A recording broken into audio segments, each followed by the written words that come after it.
আসসালামু আলাইকুম। এই যে কিচেন বাই স্বর্ণা চ্যানেলে আপনাদের স্বাগতম। আমি আজকে পটলের খোসার একটা ভর্তা বানিয়ে দেখাবো। এটা খেতে অনেক মজা। ভর্তাটা একবার খেলে বুঝতে পারবেন এটা স্বাদ কেমন। গরম ভাত দিয়ে খেতে খুবই ভালো লাগে।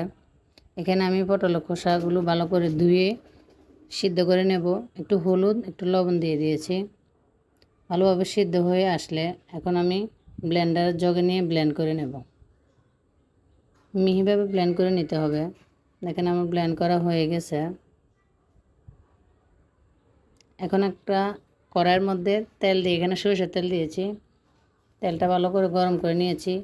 পেঁয়াজ কুচি, রসুন কুচি, কাঁচামরিচ কেটে দিয়ে দিয়েছি। একটু হলুদ গুঁড়ো, একটু লবণ, মরিচের গুঁড়া, ছাট মশলা অথবা ম্যাজিক মশলা একটু দিয়ে ভালো করে নাড়াচাড়া করে যে পটলটা আমি ব্লেন্ড করে রেখেছিলাম